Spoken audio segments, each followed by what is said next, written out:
Into art with the Vivo X100 series.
कालात्मक परमेश्वर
అక్కడి నుంచి అక్కడ ఈ రామ మందిరాన్ని మన ఇతర మతస్థులు కూల్చివేయడం జరిగింది. అప్పటి నుంచి 500 సంవత్సరాల నుంచి మనం ఈ రామ మందిరం కోసము అనేక ప్రయాసాలు కోర్చాం. 1,70,000 మంది ఆనాడు చనిపోవడం జరిగింది. వ్యతిరేకించిన హిందువులను చంపేయడం జరిగింది. అట్లా 70,000 మందిని మత మార్పిడులకు గురి చేయడం జరిగింది.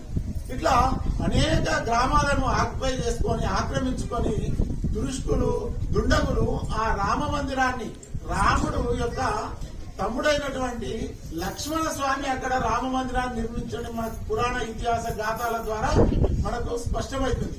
అలాంటి రామ మందిరాన్ని మనది మనం సాధించుకోవడానికి కనీసం ఒక 500 సంవత్సరాలు జరిగింది.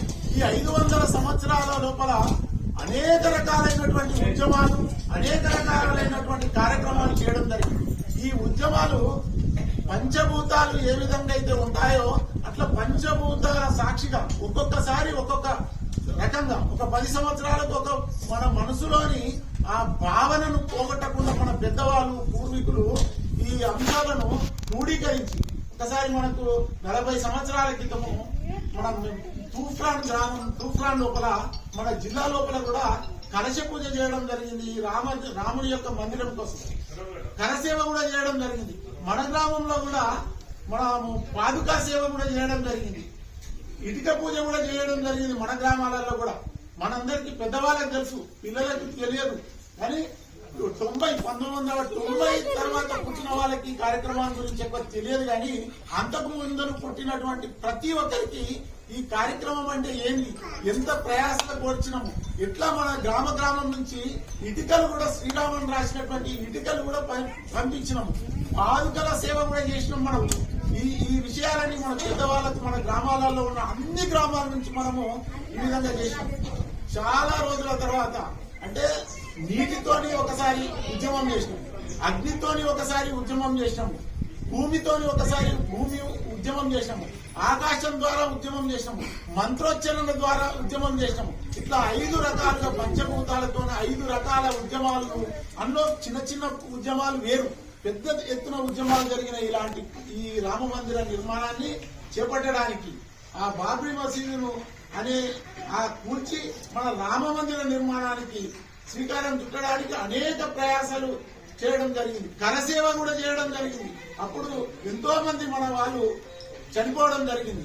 ఇన్ని ప్రయాసాలు కోర్చిన తర్వాత మనము ఆ స్థానాన్ని కోర్టు ద్వారా, ఏదైతే మనం రాజ్యాంగం అనేది నిర్మించుకున్నామో ఆ రాజ్యాంగం ద్వారా కోర్టు ద్వారా నిర్ణయం తీసుకొని ఇప్పుడు అక్కడ రామ మందిర భవ్యమైన నిర్మాణానికి